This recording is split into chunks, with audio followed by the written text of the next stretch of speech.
নমস্কার, বাংলা সেরা গল্পে সবাইকে জানাই স্বাগত। শুরু করছি আজকের গল্প। আজ পড়ে শোনাব সাহিত্যিক তারাশঙ্কর বন্দ্যোপাধ্যায়ের লেখা গল্প টেরা। তাহলে শুরু করি। গল্পের নাম টেরা। এই পৃথিবীর রঙ্গমঞ্চে এমন বিশেষত্বহীন অবজ্ঞাত দৃশ্যপটের সংখ্যার হিসাব নাই। বর্ণ নাই, বৈচিত্র্য নাই, সমারোহ নাই, নিতান্ত নগণ্য পার্শ্বদৃশ্য। কিন্তু এগুলিকে বাদ দেওয়া চলে না। বাদ দিলে বিরাট নাটক হইবে অসম্পূর্ণ। তবু রঙ্গালয়ের ইতিকথার মধ্যে ইহাদের উল্লেখ থাকে না। দরিদ্র পল্লীর মধ্যে একখানি কোঁড়ে ঘর। সেই পটভূমির সম্মুখে ছোট একটি পরিবার। নয়ানের বুড়িমা, নয়ানের স্ত্রী আর নয়ানের ৯-১০ বছরের ছোট ছেলে টেরাকে দেখা যায়। এই পরিবারটির সঙ্গে গ্রামের ইতিহাসের নগণ্য একটু যোগ আছে। বুড়ি নয়ানের মা গ্রামের গৃহস্থ পরিবারের আত্মীয়তার বার্তা বহন করিয়া লইয়া যায় গ্রামান্তরের আত্মীয় কুটুম্বের বাড়ি, আবার সেখানকার বার্তা বহন করিয়া আনে এখানে। বুড়ির মতো খুঁটিনাটি সমস্ত সংবাদ পরিপাটি করিয়া আদান প্রদান করিতে কেহ পারে না। নয়ান খাটে দিনমজুর। নয়ানের বউ, সেও গৃহস্থ বাড়িতে খাটে, বাসন মাজে, খাড়ে সিদ্ধ কাপড় কাচে, ঢেঁকিতে ধান ভানে। ছোট্ট টেরা অদূরস্থ গাঁজা আফিমের দোকানের সম্মুখে সারাটা দিনমান গুলি দাঁড় খেলে।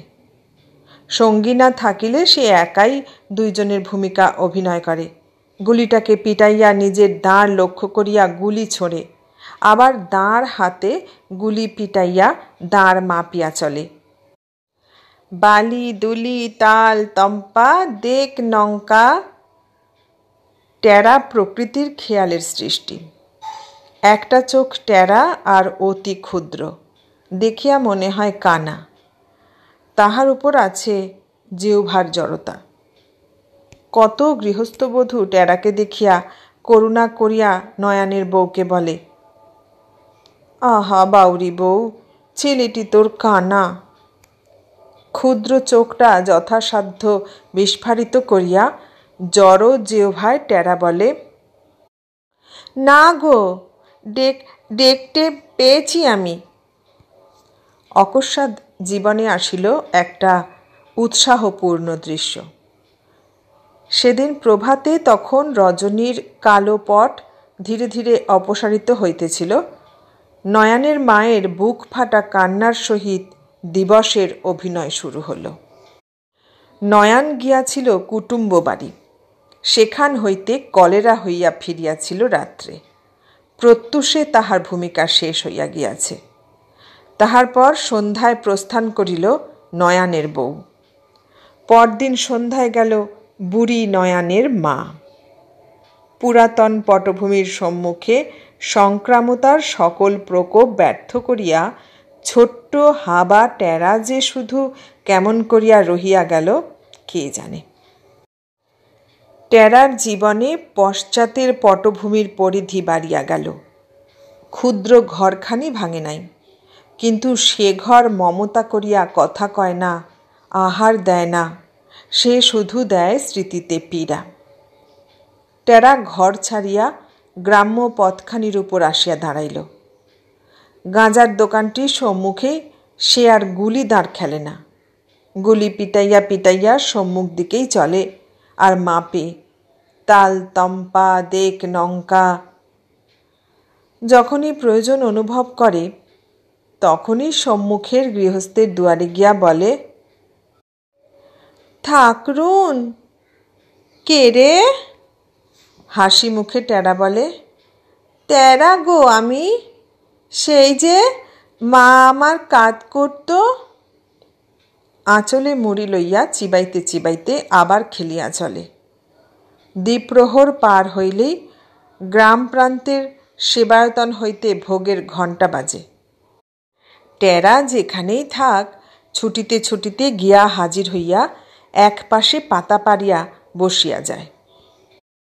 স্থানটি হিন্দুর খ্যাতনামা একটি তীর্থস্থল, 51 মহাপীঠের এক মহাপীঠ। অট্টহাসে দেবী ফুল্লরা বিশ্বেশ ভৈরব বিরাজমান। গদিয়ান মহান্ত পশ্চিম দেশায় সন্ন্যাসী, আবক্ষ শ্বেত শ্মশ্রু, অনাবৃত বিশাল দেহ, বাহুতে পঞ্জরে কয়টা ক্ষতচিহ্ন দেখা যায়। এগুলি যুদ্ধের ক্ষতচিহ্ন। তিনি পূর্বে ছিলেন সৈনিক, এখন লইয়াছেন সন্ন্যাস। এই স্থানটির সহিত পরিচয় টেরার পূর্ব হইতেই ছিল। কতদিন নয়ানের মা তাহাকে সঙ্গে লইয়া এখানে প্রসাদ খাইয়া গিয়াছে। সেদিন সন্ন্যাসী বলিলেন, আরে তুমি রোজ রোজ আসো, তুমি কে রে? টেরা ঘাড় বাঁকাইয়া ছোট চোখটি পিটপিট করিয়া বলিল, আমি টেরা গো গোঁছাই বাবা। দেবীর পুরোহিত ভূমিবৃত্তিভোগী স্থানীয় বৃদ্ধ ব্রাহ্মণ স্বল্প হাস্য সহকারে বলিলেন, মায়ের দরবারে প্রসাদ পাবার যোগ্য পাত্র বাবা, অনাথ, নয়ানের মার নাতি, নয়ানের ছেলে। সন্ন্যাসী বলিয়া উঠিলেন, আহা হা হা হা বাচ্চা রে, আদার বুড়ি পাথর ঢিপির বিচার নেহি কোনো।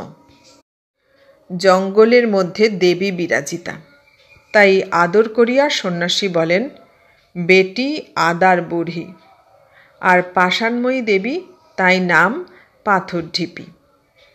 তারপর সন্ন্যাসী টেরাকে বলিলেন, তুমি থাক হিয়ায় এ বেটা, থোড়াথুড়ি কাম করবি, মায়ের প্রসাদ পাবি, কাপড় ভি মিলবে, বুঝলি এ বাচ্চা?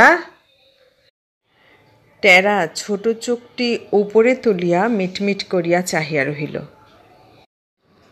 পুরোহিত বুঝাইয়া বলিলেন, ওরে গোসাই বাবা বলছেন তুই এখানেই থাক, খেতে পাবি দুবেলা, কাপড় পাবি, গরু চড়াতে পারবি।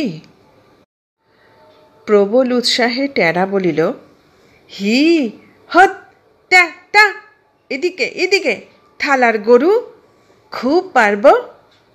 মুহূর্ত কয় পরেই আবার বলিয়া উঠিল, একটা দামা দিও গো আমাকে, বেত গায়ে দেবো আমি। টেরার জীবনে পশ্চাতের পটভূমি আবার পরিবর্তিত হইয়া গেল। এবার পটভূমিতে রহিল নিবিড় বন বেষ্টনীর শান্ত উদাসীনতার মধ্যে সুউচ্চ দেবভবন, নাটমন্দির, তাহার সম্মুখে পুষ্করিণী।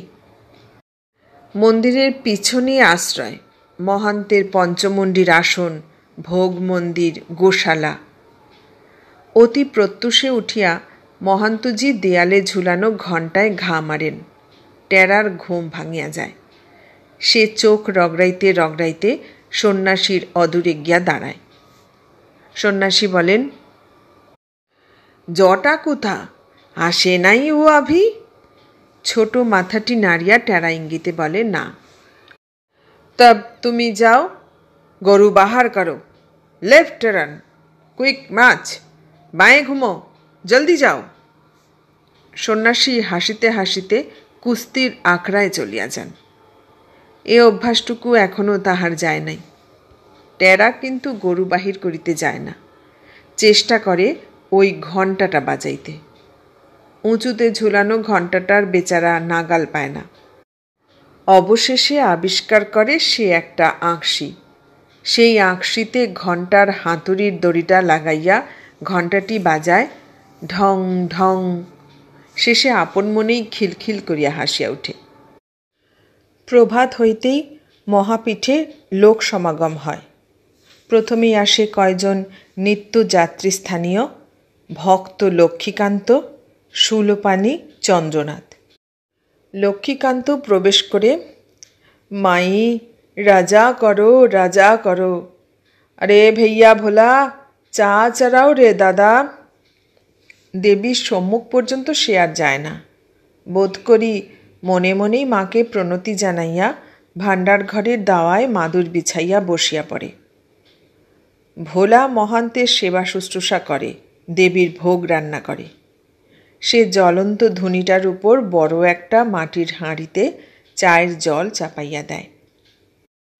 লক্ষ্মীকান্ত হাঁকে, জটা জটা, ওরে বেটা হারামজাদা, দুধ নিয়ে আয়। অভ্যাস মতো ঘাড় বাঁকাইয়া টেরা মানুষটিকে দেখিতেছিল। সে বলিল, ও এখন আথে নাই গো। পকেট হইতে ছোট একটি আয়না বাহির করিয়া লক্ষ্মীকান্ত দেখিয়া দেখিয়া সিঁথির সম্মুখের পাকা চুল তুলিতে আরম্ভ করিয়াছিল। সে বলিল, তুই বেটা আবার কোথা থেকে এলি? যত মরা কি গাঙের ঘাটেই আসে রে বাবা? ভোলানাথ হাসিয়া বলিল, ও হলো বাবার নতুন চেলা গো দাদা, তোমাদের গাঁয়ের নয়ানের মায়ের নাতি। বিস্ময়ে বিস্ফারিত চক্ষে অদ্ভুত মুখভঙ্গি করিয়া লক্ষ্মীকান্ত বলিল, লে বাবা, ঝাউরি হলো গোঁসাইয়ের চেলা? লে বাবা, এ বেটা শিয়ালমারা গোঁসাইকে নিয়ে তো জাত ধরম কিছু রইল না। রাখালের হাতে শালগ্রামের মরণ, শেয়ালমারা বসল মহাপীঠের গদিতে। তারাও হে বেটাকে, আজই তারাও। জঙ্গলের বাহির হইতে শব্দ আসিতেছিল, শঙ্করী শঙ্করী, হরে হরে বম, হরে হরে বম। এবার আসিল সুলোপানি। কাপড় গামছা মাদুরের উপর রাখিয়া সুলোপানি বলিল, কি হলো, কাকে তাড়াবে? গোঁসাইকে। বেটা শেয়ালমারা কি কখনো সাধু হয়? বেটা। সুলোপানি চিৎকার করিয়া উঠিল, তুম কোন হ্যাঁ? গদিয়ান মহন্ত হল সেবাইত জমিদারের অধীন, বাজে লোকের বলবার কোনো অধিকার নাই। সুলোপানি শতখণ্ডে বিভক্ত পুরাতন জমিদার বংশের সন্তান। লক্ষ্মীকান্তও চিৎকার করিয়া উঠিল, আমার মামাও জমিদার। ব্যঙ্গ করিয়া সুলোপানি জবাব দিল, মামা তোমারা মামা হ্যায়, বাবা নেহি হ্যায়। লাফ দিয়া লক্ষ্মীকান্ত উঠিয়া পড়িল। সন্ন্যাসী ইতিমধ্যে আসিয়া পড়িয়াছিলেন। তিনি লক্ষ্মীকান্তকে ধরিয়া বলিলেন, কি হলো ভাগনা, কি হলো ভাইয়া? মান যাও ভাইয়া, মান যাও। লক্ষ্মীকান্ত সরসে কহিতেছিল, मैं কি জমিদারের দাসী বাঁধি রে বাপু? সাধু সন্ন্যাসীর আচার বিচার খারাপ হলে বলতে পাবে না লোকে? মহান্ত বলিলেন, আলবাত, রাগ মত করো ভাই, बैठो बैठो ভাগনা, চা খাও, এহি লেও গাঁজা তো খাও। লক্ষ্মীকান্ত শান্ত হইল। সে ফিরিয়া গাঁজার পুরিয়াটা সুলোপানির সম্মুখে ফেলিয়া দিয়া চুপ করিয়া বসিল, কোনো কথা কহিল না। সুলোপানি গাঁজার সরঞ্জাম পারিয়া বসিল। তারপর চা খাওয়া হয়, গাঁজার কলিকায় আগুন চড়ে। গাঁজার কলিকাটা হাতে হাতে ফিরিতেছিল। ভোলানাথ সুলোপানিকে বলিল, দাও দাও, এই ভাই রাজা দাদা, নতুন চেলা বেটাকে একদম দাও। পুরো দমের ধোঁয়া বুকের মধ্যে চাপিয়া ধরিয়া নির্বিকারভাবে সুলোপানি কলিকাটা আগাইয়া দিল। ছোট টেরা ছোট চোখটি উপরে তুলিয়া সবিস্ময়ে বাবুদের মুখের দিকে চাহিয়াছিল। সুলোপানি একটু একটু ধোঁয়া ছাড়িতে ছাড়িতে ধূম নিপীড়িত কণ্ঠে বলিল, নয়ানের মায়ের নাতি নয়, লে লে বেটা লে। লক্ষ্মীকান্ত কলিকাটা হাত হইতে লইয়া কহিল, আর দিন কতক যাক দাদা, একটু বড় হোক, তারপর কত যোগাবে যুগীয়। তারপর আরম্ভ হয় আলাপ। লক্ষ্মীকান্ত আপন মনেই বলে, মায়ের গদি হলো সাধু পুরুষের গদি, সন্ন্যাসী কি হলেই হলো? ভোলানাথ সুলোপানিকে বলিতেছিল, কাল যে তোমাদের গাঁয়ের ইন্দ্র চৌধুরী একটা মাছ মেরেছে রাজা দাদা, ইয়া শালা 10-12 সেরের তো কম নয়। লক্ষ্মীকান্ত বলিতেছিল, সন্ন্যাসী মুখের কথা নয় বাবা, বাবা ফলের পরক শ্বাসে রসে সোনার পরখ হয় কষে, সাপের পরখ তার বিষে, সন্ন্যাসীর পরখ হয় কিসে? সুলোপানি ভোলানাথের হাতটা ধরিয়া বলে, আজ তো এ আসছে, ও আসছে, সে আসছে, কিন্তু মায়ের সেবার বন্দোবস্ত কে করেছে শুনি? 365 বিঘে নাকরাজ করে দিয়েছে কে? ভোলা এবার লক্ষ্মীকান্তকে বলে, সে মাঝের রং কি দাদা, লাল সেরা। লক্ষ্মীকান্ত বলিতেছিল, আরে বাবা, দাড়ি রাখলে যদি সন্ন্যাসী হয় তবে তো সকল মুসলমানই সন্ন্যাসী। চুল রাখলে যদি সন্ন্যাসী হয় তবে তো সকল স্ত্রীলোকই সন্ন্যাসী। ফল খেলে যদি সন্ন্যাসী হয় তবে তো বনের সকল বানরই। বলিতে বলিতে সে চট করিয়া উঠিয়া পড়িল। তাহার নজরে পড়িল দেবী মন্দিরের সম্মুখে কয়জন যাত্রী এদিক ওদিক ঘুরিতেছে, বোধহয় প্রণামীও দিয়া থাকিবে। সুলোপানি বলে, শ্যামাচরণ রায় নবাব দরবারে ছিলেন নায়েব, তাঁরই হলো এই কীর্তি। 365 দিনের জন্য 365 বিঘে নাকরাজ জমি, তাতেই তার নবাব সরকারে চাকরি গেল। নবাব বলেছিল, শ্যামাচরণ রায় নিমক হারাম, হারামজাদ, কিন্তু কলম জিন্দা। সে নাকরাজ আর রদ হল না। ভোলাও এবার উঠিয়া পড়িল। লক্ষ্মীকান্তের উঠিয়া যাওয়ার উদ্দেশ্য সে বুঝিয়াছিল। সে জানে ধরিতে পারিলেই এখানে আধা বকরা বন্দোবস্ত পাকা।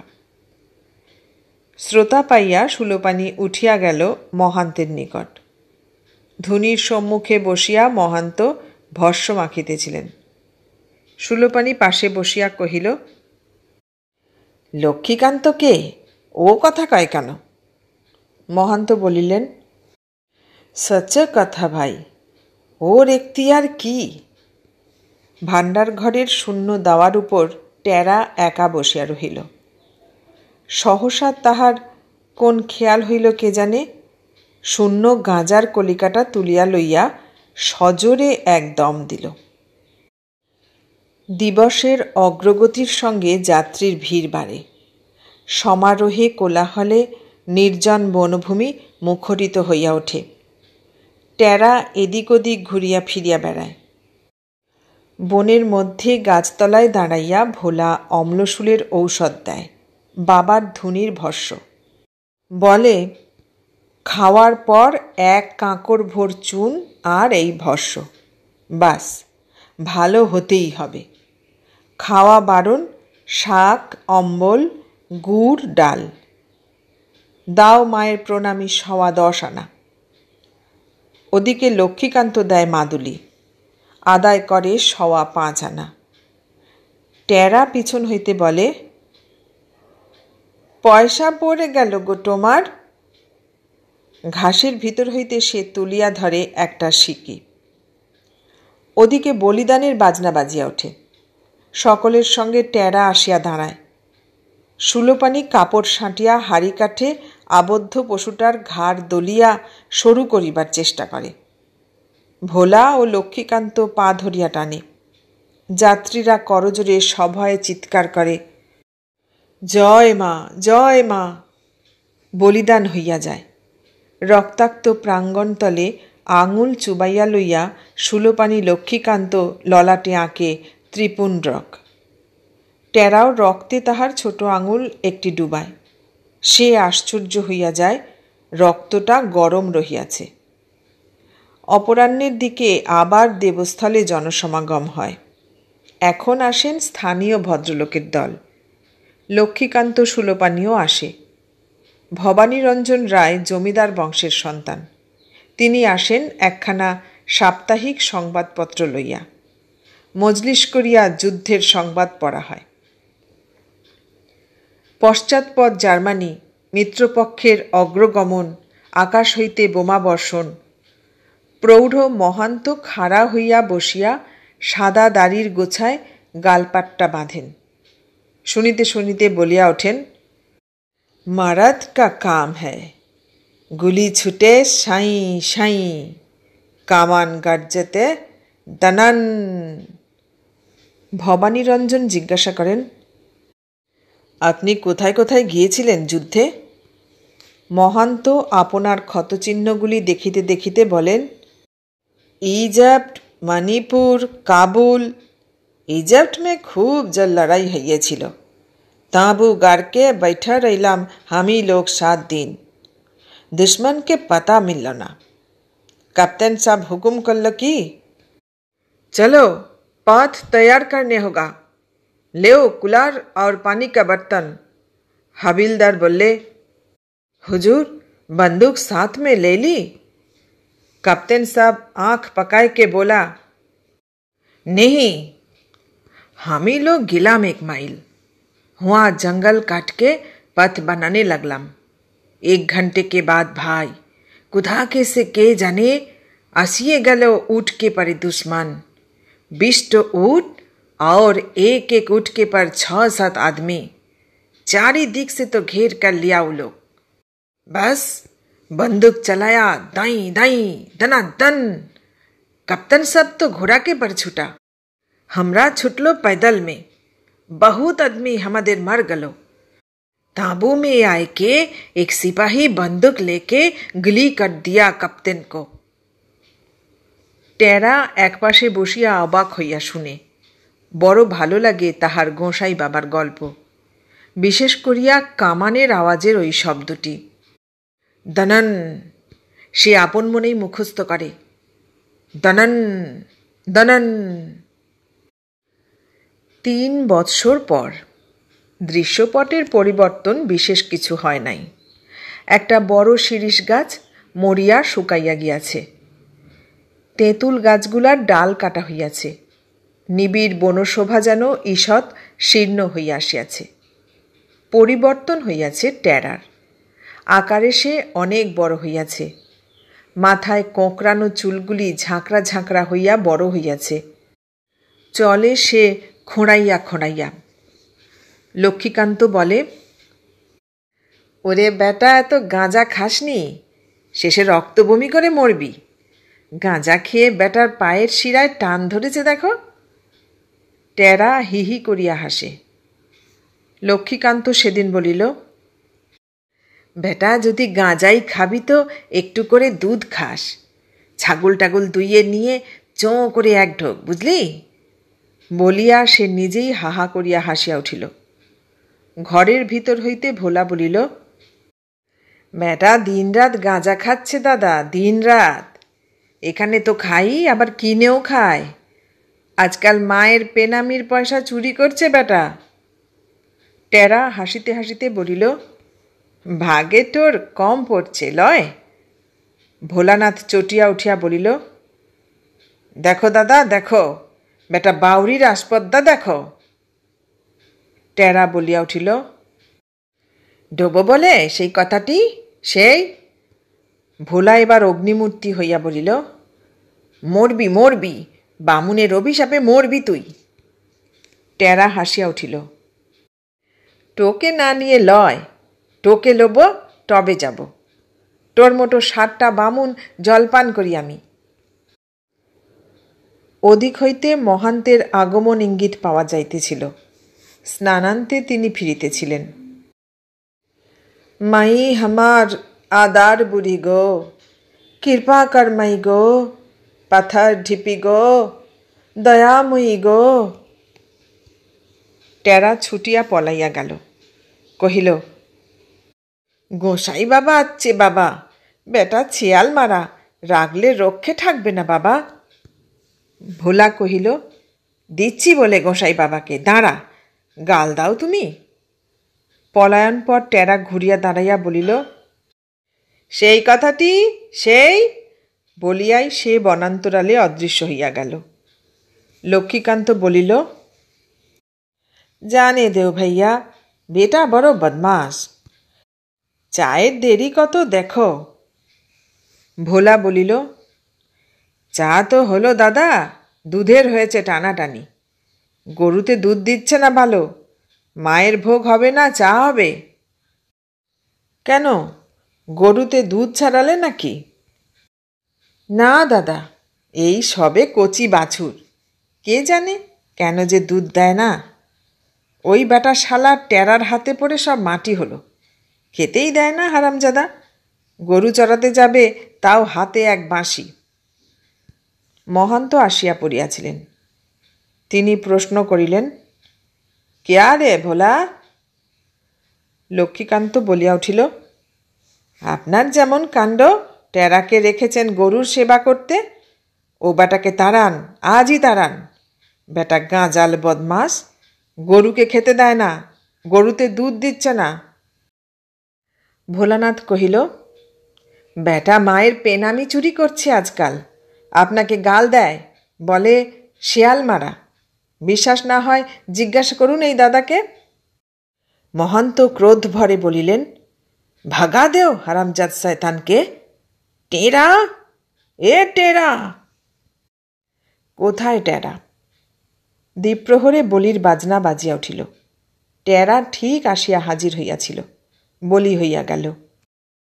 লক্ষ্মীকান্ত সুলোপানি ললাটে রক্তের ত্রিপুণ্ড্রক আঁকিয়া লইল। টেরাও পড়িল লাভ দিয়া। বুকে মুখে সে বিভৎসভাবে রক্তের ছাপ মাখিতেছিল। উষ্ণ রক্ত বাতাসের শৈত্যে জমাট বাঁধিয়া আসিতেছিল। তাহারই খানিকটা তুলিয়া লইল টেরা। ঘাটে গিয়া পরম তৃপ্তি সহকারে চাটিয়া চাটিয়া খাইতে বসিল।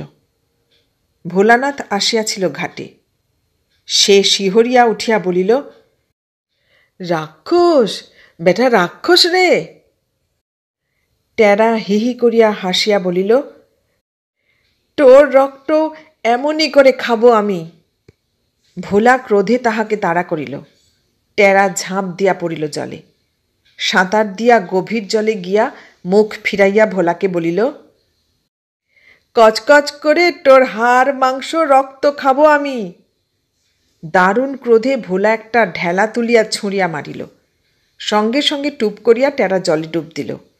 উঠিয়া গিয়া প্রায় মধ্যস্থলে মাথা নাড়িয়া জলসিক্ত ঝাঁকড়া চুল ঝাড়া দিয়া সে আবার বলিল, কচকচ করে খাবো। ভোলাও আবার প্রাণপণ শক্তিতে ঢেলা ছুঁড়িল। টেরাও সঙ্গে সঙ্গে ডুব দিল। এবার উঠিল সে ওপারের কাছাকাছি। পাড়ে উঠিয়া সিক্ত বস্ত্রে সিক্ত দেহেই সে জঙ্গলের মধ্যে প্রবেশ করিল। দারুণ ক্রোধে ভোলানাথ আশ্রমে ফিরিয়া শুনিল, বন মধ্য হইতে ভাসিয়া আসিতেছে বাঁশের বাঁশির সুর। ভোলা মহান্তকে গিয়া বলিল, বাবা, হয় আমাকে রাখুন, নয় আপনার টেরা থাকুক। এই সময় জটাধারী আসিয়া বলিল, বাবা, টেরা আজ গরু খোলে নাই। ভ্রুকুঞ্চিত করিয়া মহান্ত বলিলেন, যাও তুমি গরু লিয়ে, টেরার জবাব হো গিয়েছে। ভোগের ঘণ্টা বাজিল। টেরা কোথা হইতে আসিয়া নির্দিষ্ট স্থানটিতে পাতা পারিয়া বসিয়া গেল। ভোলা মহান্তকে গিয়া বলিল, ওই দেখুন বাবা, খাবার সময় বেটা ঠিক হাজির হয়েছে। মহান্ত চুপ করিয়া রহিলেন, কোনো কথা বলিলেন না। খাওয়া শেষ হইয়া গেলে টেরাকে গম্ভীরভাবে ডাকিলেন, টেরা, এখানে শুন। টেরা মাথা নিচু করিয়া আসিয়া দাঁড়াইল। মহান্ত বলিলেন, তুমি শয়তান বন গিয়াছ। তুমি মায়ের প্রণামী পয়সা চুরি করো, গরুর যতন করো না, গাঁজা খাও তুমি হরদম। তোমার জবাব হইল, কাম তুমসে নেহি চলেগা। টেরা খোঁড়াইতে খোঁড়াইতে চলিয়া গেল। সন্ধ্যার সময় গোশালার দিকে কোলাহল শুনিয়া মহান্ত ডাকিলেন, জটা, জটা, এ জটা। জটাধারী আসিয়া বলিল, আগে বাবা, টেরা মহা হাঙ্গামা আরম্ভ করে দিয়েছে। প্রবল রোষে মহান্ত বলিলেন, মারো হারামজাদকে। জটা বলিয়া গেল। ভোলা বাবা বললেন, তোর জবাব হয়েছে, তুই গরুগুলোকে ঘরে বাঁধ।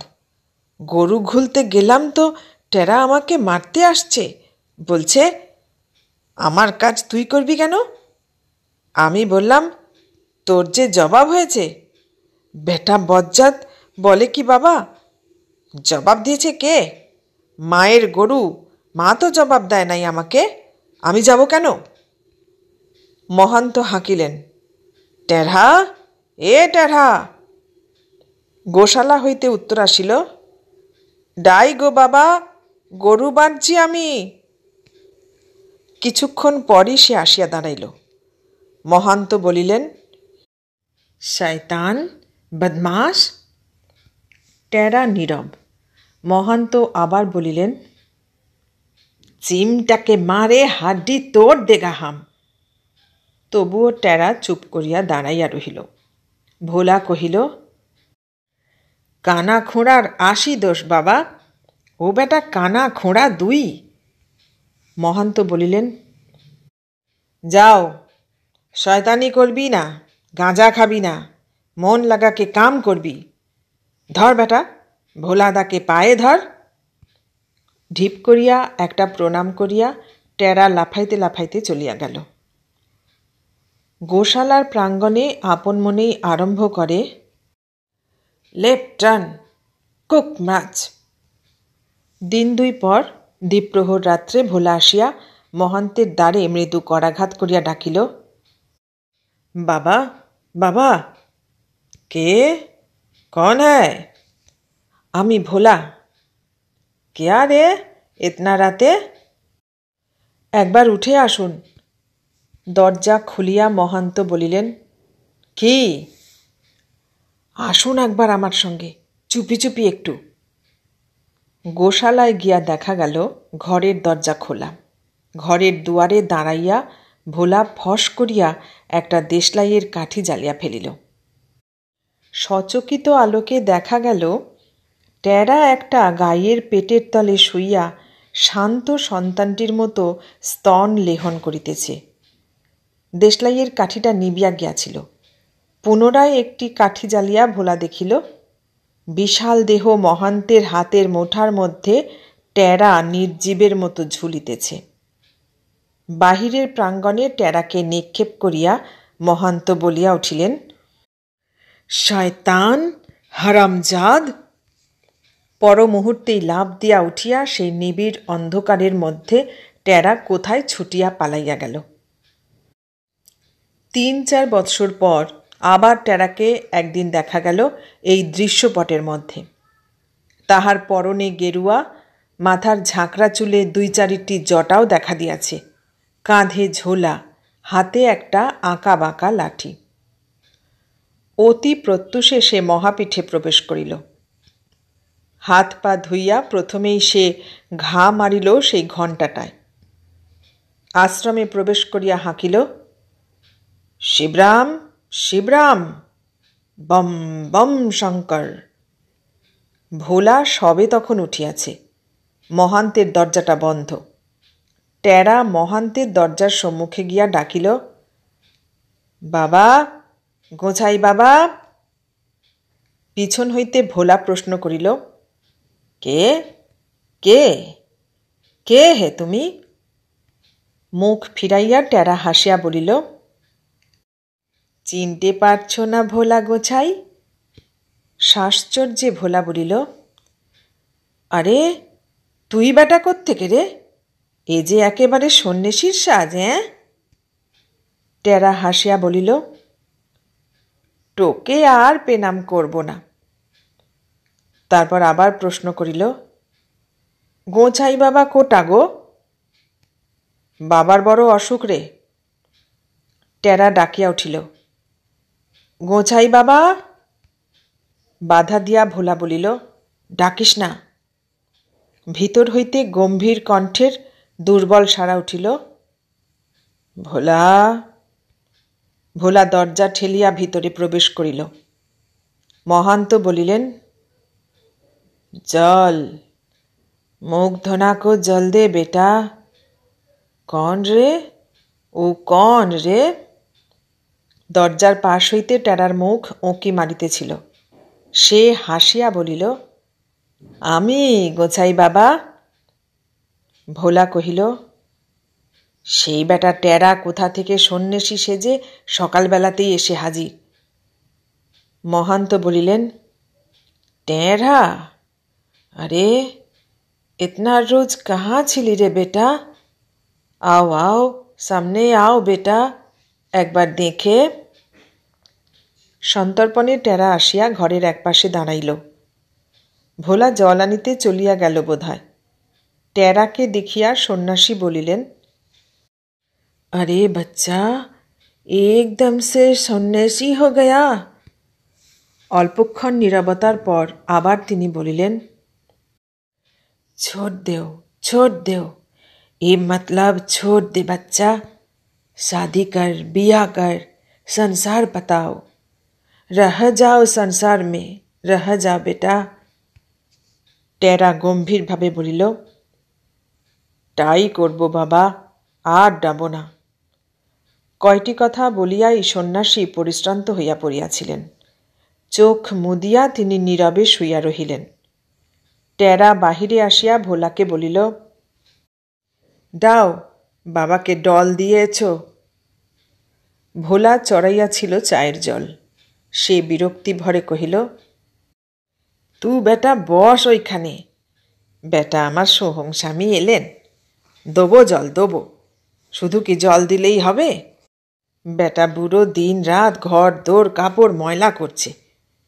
বকিতে বকিতে সে এক ঘটি জল মহান্তের কাছে নামাইয়া দিয়া আসিল। সন্ন্যাসীর কণ্ঠস্বর পাওয়া গেল, কাপড়া কৌপিন বদল দে ভোলা। বাহির হইতেই ভোলা উত্তর দিল, দোবো গো দোবো, চানের সময় দোবো, ভাঁড়ারের কাজ সারি, দাঁড়াও। এদিকে চায়ের আসর জমিয়া উঠিল। সেই সুলোপানি, লক্ষ্মীকান্ত সকলেই আসিয়াছিল। টেরাও আজ মজলিসে একজন সভ্য। আজ সমস্ত কথাই হইতেছিল টেরাকে লইয়া। সে গল্প করিতেছিল, কত ডায়গা গেলাম বাবা, হরিদ্বার, কাচি, বদ্রীনাথ, কামরূপ, অযোধ্যা, দ্বারকা, কত ডায়গা বলে, কত তপস্যা করলাম বলে। সুলোপানি ঘুরিয়াছে অনেক। সে প্রশ্ন করে, কোথা কি দেখলি বল দেখি? লক্ষ্মীকান্ত গিয়াছিল কাশী। সে বলিল, আচ্ছা কাশীর কথাই বলুক তো আগে। টেরা হিহি করিয়া হাসিতেছিল।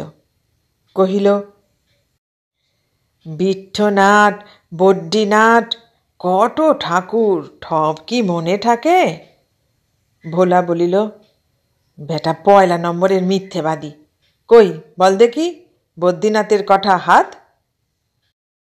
গম্ভীরভাবে টেরা বলিল, তা 4-5টা হবে। কে ডানে বাবা, যে অন্ধকার মন্দির।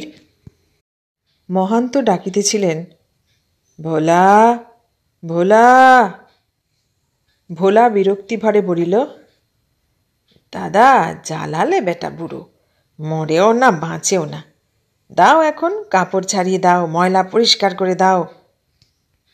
লক্ষ্মীকান্ত পরামর্শ দিল, সাড়া দিস না তুই। কিছুক্ষণ পর দেখা গেল টেরা মহান্তের ঘর পরিষ্কার করিতেছে। ভোলা খুশি হইয়া বলিল, বেশ করেছিস, রোজ করবি। বুড়ো মলেই আমি মহান্ত হব, তোকে চেলা বানাবো, বুঝলি? টেরা ভেঙাইয়া কহিল, ডা ডা বেটা চোর বামুন, তোর চেয়ে আমি বড় সাধু, তোর চেলা কে হবে, ডা। স্বার্থের খাতিরে ভোলা কথাগুলা হজম করিয়া যায়। অপরাহ্নের দিকে পূর্বের মতোই ভদ্রজন আসেন সব। ভবানীরঞ্জন এখনও তেমনই সংবাদপত্রখানি লইয়া আসেন। মহান্তের ঘরে প্রবেশ করিয়া ভবানীরঞ্জন বলেন, আজ কেমন বাবা? মহান্ত কি একটা লইয়া দেখিতেছিলেন। সেটা পাশে রাখিয়া দিয়া বলিলেন, মাই আমার পাথর ঢিপি, দয়া করছেন না ভাই, জিউ যায় না দাদা। প্রসঙ্গটা পরিবর্তন করিবার জন্য ভবানীরঞ্জন বলিলেন, কি দেখছিলেন কি? ওটা কি? বস্তুটি তুলিয়া ধরিয়া মহান্ত নির্নিমেষ দৃষ্টিতে চাহিয়া দেখিতে দেখিতে বলিলেন, মেডিল, লড়াই সে মিলিয়েছিল ভাই। বাহিরে ক্রমশ সংবাদপত্রের আসর জমিয়া ওঠে।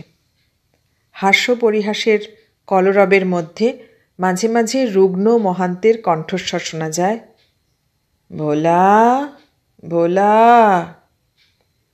অবশেষে ডাকেন, টেঢা। সঙ্গে সঙ্গে আশ্বস্ত কণ্ঠের সাড়া পাওয়া যায়, ধরো তো বেটা, থুকদানিটা ধরো তো। মাঝে মাঝে টেরার তম্বি শোনা যায় ভোলার উপর। সে বলে, দাও না বেটা বামুন, তোমার কার্ড আমি করব কেন? দেখবি কাল চলে যাব আমি গায়ে। ভোলা বলে, ওরে বেটা বাউরি, গোসাইয়ের সেবা করতে পাওয়া তোর ভাগ্যি। টেরা রাগিয়া আগুন হইয়া উঠে, বলে, ডোবো বামুনের নেটার মেরে, জাত তুলে কটা কও তুমি? তোর বামুন ডোবো বলে তোমার বিদ্যে। তারপর সে আপন মনেই বকে, মহান্ত হলো তো আমার কি, আমাকে কি রাডা করে দেবে? পুণ্যি পুণ্যি, তাই না আমার পুণ্যি, মরুক আর ঠাকুক, আর আমি যাব না। দ্বীপ্রহর রাত্রে মহান্ত ডাকেন, ভোলা, ভোলা। টেরা সাড়া দেয়, বাবা, গোছাই বাবা, কি বলতেন? দিন কয় পরে সত্য সত্যই টেরা গ্রামের মধ্যে চলিয়া গেল। স্বজাতির মধ্যে তাহার মহা সমাদর হইয়াছে। পুরাতন ভিটাতে সে নূতন ঘরের বনিয়াদ শুরু করিয়া দিল। খায় কিন্তু মহাপিঠে। ভোলা বলে, এদিকে খাবার সময় তো আছো দিব্যি, মহান্তের সেবা করতে বুঝি মাথা ধরল? টেরা বলে, টু কি করবি টু, মহান্ত বুঝি অমনি হবি? খাওয়া দাওয়ার পর সে একবার মহান্তের দুয়ারে উঁকি মারিয়া বলে, বাবা, গোছাই বাবা। ক্ষীণ কণ্ঠে মহান্ত বলেন, টেরা। হ্যাঁ বাবা, ঘর আরম্ভ করলাম বাবা, দেয়াল দিতে লেগেছি। মহান্ত বলেন, বানাও ঘর বানাও, শাদি করো। এক মুখ হাসিয়া টেরা বলে, করব বাবা, নটনের মেয়ে পড়াকে, সব ঠিক হয়ে গিয়েছে বাবা, খুব সুন্দর। দিন কয় পর প্রভাতে সংবাদ রটিয়া গেল, মহাপীঠের সাধু বাবা গত রাত্রে দেহ রাখিয়াছেন। দলে দলে গ্রাম গ্রামান্তর হইতে লোক ছুটিয়া আসিতেছিল। খোল করতালের ধ্বনির সহিত হরিনাম আকাশ স্পর্শ করিতেছিল। সাধু বাবার সৎকার হইবে। মহাপীঠের জঙ্গলেরও প্রান্তে নির্জন প্রান্তরে তখন কাঁদিতেছিল একজন, সে টেরা। একটা কাটা গাছের গুঁড়ির উপর বসিয়া সে আকুলভাবে কাঁদিতেছিল, গোছাই বাবা, গোছাই বাবা গো। এই গাছটার তলে বসিয়া সে গরু চড়াইত। গরুগুলি দ্বীপ্রহরে আসিয়া এরই ছায়াতলে দাঁড়াইয়া নিমিলিত চোখে রোমন্থন করিত। নদীর কূল হইতে বকের সারি দূরান্তরে যাইবার পথে এই গাছটির উপর বসিত। সেদিনও তখন কয়টা বক এই শূন্য স্থানটায় কয়টা পাক মারিয়া শূন্য পথে রব করিতে করিতে চলিয়া গেল। কোন অদৃশ্য অন্তরালে বসিয়া মঞ্চশিল্পী আলোকধারার রূপ পরিবর্তন করিতেছিলেন। গাঢ় ছায়ালোকের নিবিড়তার মধ্যে সেই প্রান্তরের বুকে টেরা অদৃশ্য হইয়া গেল। এতক্ষণ শুনলেন তারাশঙ্কর বন্দ্যোপাধ্যায়ের লেখা গল্প টেরা।